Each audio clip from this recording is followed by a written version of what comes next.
The other big story today, it's taken one comment by two BJP spokespersons for people to start asking themselves a fundamental question now. What is the demarcation between free speech and blasphemy? How does one explain the kind of reactions that are being seen despite an apology and action against those comments? It started with multiple cases being lodged against Nupur Sharma the country for hurting religious sentiments. Then came threats from assorted clerics from Rajasthan to Uttar Pradesh. And now, a full-fledged terror organization, the Al-Qaeda, has issued a chilling death threat. Not just to Nupur Sharma, but to quote-unquote all propagators and flag-bearers of Hindutva. So here is an individual who stands suspended, stands booked, and now even faces death threats. And the most numbing is the silence around what is happening. People not even making a pretense of commiseration or condemnation. Far from it, the only thing that is repeated is that insult will not be tolerated. Then, again one is supposed to ask, is it really an issue of hurt feelings? Or is that being used as an excuse for propagating hate? You're watching the News Hour at 10, Debate Number 2 on Times Now, Super Prime Time. All right, joining us on the debate, Feroz Bakht Ahmed, former Chancellor of Maulana Azad University, Rizwan Ahmed, lawyer, Touseef Ahmed, advocate, Hamza Masood, political activist, and Maulana Alimuddin Asadi continues with us. Hamza Masood, I want to start by asking you, action has been taken, cases have been booked, she has apologized. Can the matter rest there? Or should the matter rest there? Why isn't she in jail? Jail में क्यों नहीं है? सवाल तो सबसे पहले ये है ना. आप कोई एक कमेंट मारेंगे, उसके बाद पूरे हिंदुस्तान के अंदर. Okay, Hamza, we seem to have lost the audio with you. We'll just try and fix that. Let me try and ask that same question to Touseef Ahmed, who's an advocate. Touseef Ahmed, should the matter, can the matter rest there? No, that's not how the criminal system works in India or anywhere. BJP has given a statement, condemned her, called her a fringe element, and the government of India, despite condemning this, has not taken any action. Government must take action in accordance with law. She must be arrested, and the law must take its own course. Because by not arresting her, the government is sending a message that they are not serious about what they have told the Arab community, that they are not serious about the law and order and whatever lecture the BJP had given, that they respect all religion, that they do not side with those who insult religion.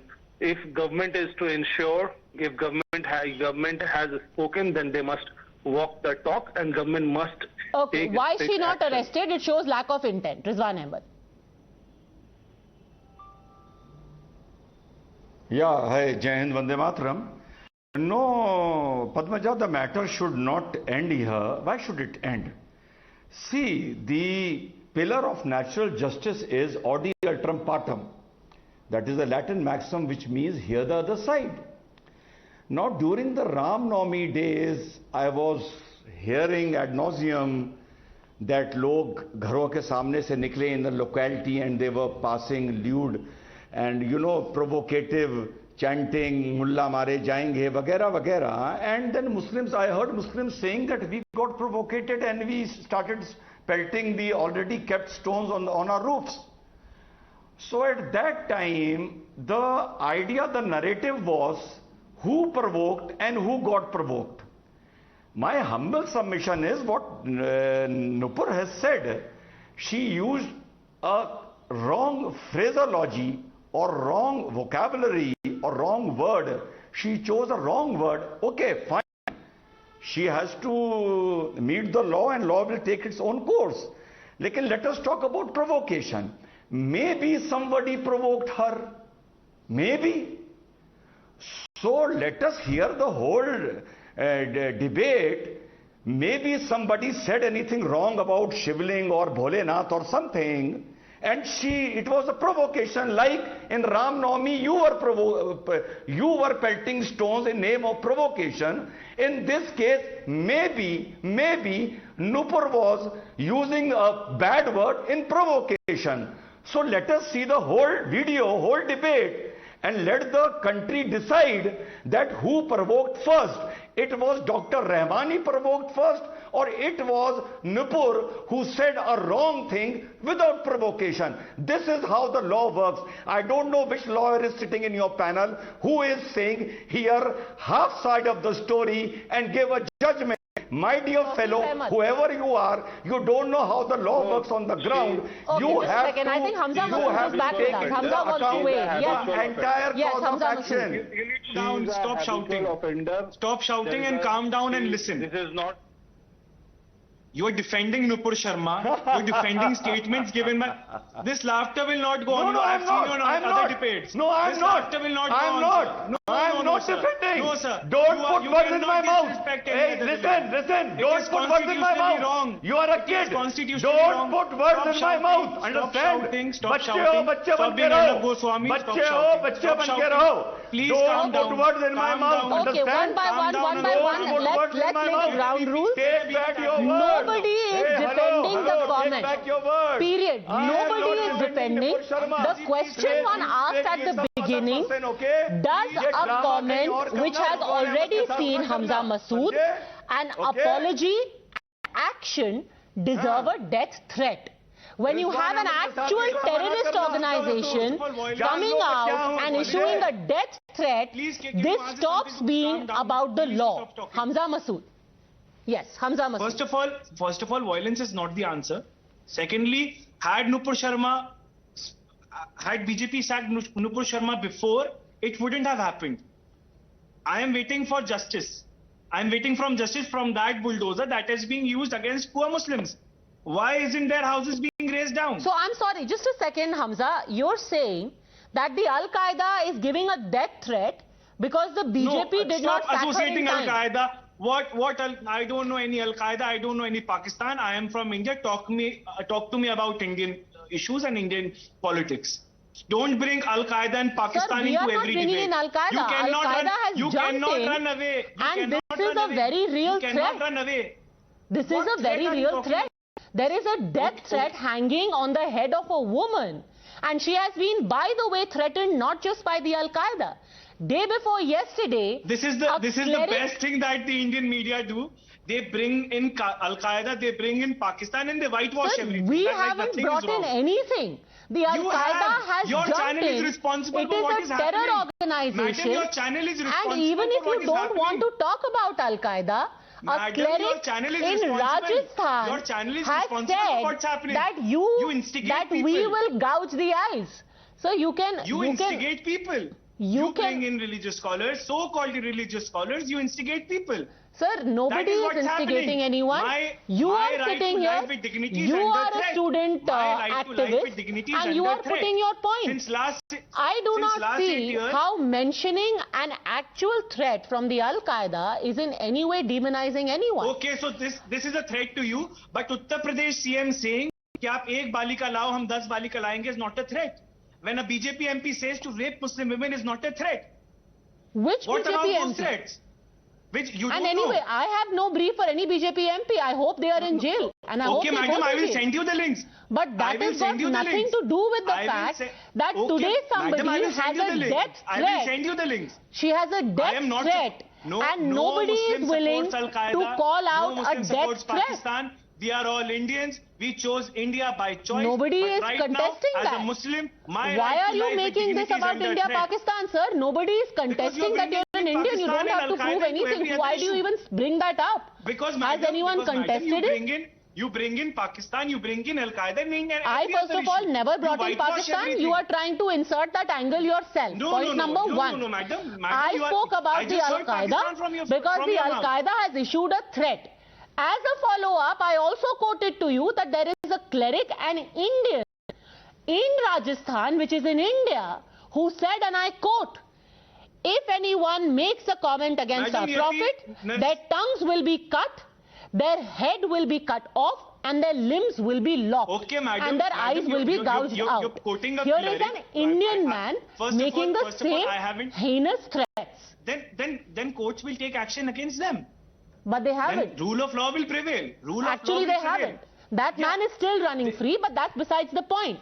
My point was different, Hamza, before you made it into this whole thing about I am an Indian, you can't question, which nobody questioned to begin with. My question was different. Do you think that somebody can... Let me complete one. Okay, can I ask a question? Then you will have an uninterrupted 2 minutes to answer. Okay. Do you think somebody deserves to be threatened with death because of what she has said? First of all, madam, can you bring in any member from the ruling party or MP who can agree to what she said? Or is the government or the officials agreeing to what she said? No, they don't. That's why they've suspended her. Yeah, she's been suspended after the Middle Eastern countries, after the countries from abroad have protested. After that, she was suspended, not when we showed our displeasure. They have done this for a grand PR in front of the whole world so that the world doesn't know what's going on in India. That freedom of religion is under threat in India. Hamza, you still haven't answered my question. Does she deserve to have her life threatened because of what she said?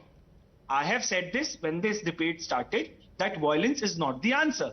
We just want action against her. I want the rule of law to prevail.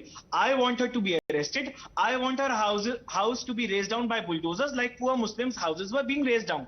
Because the courts have now shifted into JCB machines and the court is run by the CM, not by the judges.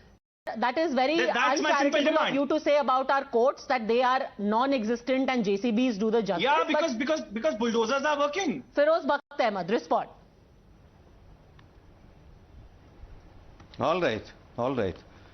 I would request all my co-panelists with a Bismillah Rahmanir Rahim, Jai Hind and Jai Bharat, not to intervene because I did not disturb anyone. Now, I was listening to my worthy co-panelist, a young boy. He is of the age of my son, and I would also request him not to interfere in between. Right. Now, this co-panelist of mine is asking for action, proper action from the government. Now, what action he requires, I do not know. But the BJP has taken whatever genuine action had to be taken. Now, this young woman, this young lady, she is out of the spokesperson panel of the party and she has been thrown out of the party. I believe this is the right action. First thing. Second thing, if you talk about Islam, you are also a Muslim. I am also practicing Muslim, and all the Muslims who are on the panel, they are all practicing Muslims. Now, Islam, all of us have read Quran. At least 25% of Quran talks about forgiveness. I took out certain surahs. Now, this is one lovely surah from Holy Quran. You also listen to it. Just 2 words. And this says about forgiveness. It says about being compassionate and kind. It says, reconcile whoever cuts you off. Reconcile whoever cuts you off. Give to whosoever deprives you. And pardon whosoever wrongs you. And this is from Sahih Bukhari. Now, this is what Quran says. This is what Hadith says. This is what Prophet Muhammad, peace be upon him, he says. Right? Now this woman has been punished. And if you belong to that group which says, Sir, tan se juda, if that is the right action, or chalo, if it is not the right action according to you, if you want her being arrested, I believe, we are all Muslims. She has asked for, she has sent a public apology. Now this issue is closed. Do not be after her life. And anyway, she committed a huge mistake. And whatever she said is to be condemned at any cost. That cannot be condoned. However, I request all my panelists and all my co-religionists that this issue should be buried. Now, Arab countries are interfering in our internal matters. Arab countries, they have a $82 billion trade with us. UAE, Bahrain, Iran, all these countries. And, they are disrespecting our ambassadors there. Right? Okay, so this is very unfortunate. Now, Al-Qaeda, last 5 seconds. Okay. Last 5 seconds, Padmaja. Yes. Al-Qaeda will be a huge failure in India if Al-Qaeda comes to India. Muslims of India, I reiterate it, earlier debate also I said Muslims of India, they are patriotic, they are nationalists, they are Rashtrwadi and they are Sanskarwadi. So nothing talking about Al-Qaeda here. There is no doubt about that. That is, it is a terror organization. Let them come. But they pose a threat. We'll see who they are, who these Al-Qaeda people are. This is not a reflection in any way of people in our country. But they are a terror organization and it's that threat. Hamza, your reaction to the advice of Feroz Bakht? What Chancellor Saab said, what Chancellor Saab said, I completely agree in forgiveness. But her apology, the apology that she gave was not an apology, first of all. Thank you. It was like that you said something to me, I said this to you. So I want action from law. I am demanding this as my right. And secondly, I agree to what he said, that I think we should not do debates on Al-Qaeda in Pakistan and any other foreign country here, because I think as an Indian Muslim, we have never supported such powers. Not even a suggestion. That is not even a suggestion anywhere. Madam, please let me complete. Please let me complete. And the last point that he said, that it was an internal matter. See, whatever they did to us or whatever is happening with us right now in India, it's our internal matter. But when the matter comes to Prophet Muhammad, it is matter of every Muslim around the world. They will speak up. It has been done in the past. So I think before speaking up against anyone's religion or a person or a person who with such great influence and such great love from one community, one should think twice. That is fine, but it's strange also that when it was done in France, walk into his footprints. We Mr. Asadi, I want to bring in Mr. Asadi as well. When it was done in France, just a second, Feroz Bakht Sahab, when it was done in France, it was called freedom of speech. People in India stood with that freedom of speech. But the same doesn't extend to Nupur Sharma. Why? France or Danish cartoonists. Freedom of speech comes with a sense of responsibility, madam. Just a second, sir. Let Mr. Asadi also respond. Alimuddin sahab. क्या बात कर रहा हो या क्या बात कर रहा हो? बोलिए अलीमुद्दीन साहब. अभी फिरोज बख्श साहब ने कुरान का हवाला दिया. हमें बोल रहा हूं ना, आवाज खोलिए, मेरी आवाज मत बंद कीजिए. लोग शिकायत कर रहे हैं. मैं ये अर्ज कर रहा हूं, फिरोज बख्श साहब फॉर्मर चांसलर हैं. और दूसरी बात ये, इन्होंने कुरान का और बुखारी शरीफ का इन्होंने हवाला देकर और ये पाबंदी लगाकर कोई पैनलिस्ट मेरे बीच में ना बोले. इन्होंने एक लफ्ज नुपुर शर्मा के बारे में नहीं कहा, जिसने हुजूर अक़दस सल्लल्लाहु अलैहि वसल्लम की शान में गुस्ताखी की, उसके बारे में एक नहीं कहा. कानपुर में जो फिसाद हुआ उसमें एक तरफा जो कार्रवाई हो रही है, एक लफ्ज नहीं कहा. कहां चला गया इनको? नहीं क्यों नहीं कर रहे आप कि गिरफ्तार किया जाए उसको सजा मिल गई. आपको ना नवीन कुमार जिंदल को, उसको सजा मिल नुपुर गई. शर्मा को पार्टी से बाहर है. क्या सजा मिल गई? नहीं रही. क्या सजा मिल गई? वो कोई सजा नहीं है. देखिए, अरे उसको सपोर्ट दे दी. नहीं, देखिए, अगर सजा आप समझते हैं मेरे भाई, उसको हीरो बना दिया भारतीय जनता पार्टी. गिरफ्तारी तो चलिए आप कोर्ट में चले जाइए, करवा दीजिए गिरफ्तार. कोर्ट सही समझे गिरफ्तार कर लेगा. अगर उसका सर अरे कोर्ट में कहाँ कहा जाए? तो उसको नहीं, कोर्ट में कहाँ कहा जाए? अरे फिरोज बख्श साहब कहाँ कहा जाए? आलिम और फाजिल कोई नहीं कहता. आप अकाबिर दीन हैं, काबिर मिल्लत हैं. अरे सुनिए मिल्लत हैं, तो आप सुनिए देखिए, आपकी बड़ी इज्जत है समाज में. देखिए, पूरी मुस्लिम कम्युनिटी आपकी बहुत इज्जत करती है. हजरत आपको बड़ा मानती है. आप कम से कम अच्छी बातें करिए ताकि हमारे बच्चे गलत रास्ते पे ना जाएं, ताकि हमारे बच्चे पत्थर ना उठाएं. हजरत, हमारे बच्चे पत्थर उठा रहे हैं. केरला में धमकियां दे रहे हैं. That is sane advice to end on. The simple point being was that if there is going to be a reaction and a violent reaction like this within our country, that gives scope for organizations, terrorist outfits like the Al-Qaeda to try and fish in troubled waters, and that is definitely not something that India needs, wants or can afford at this time. Let's hope that it ends here. Thanks very much, all gentlemen, for joining us. And that being said, remember, this is not a condoning in any way, because cases have already been filed. It's the law ultimately that will hold sway. Thanks for watching.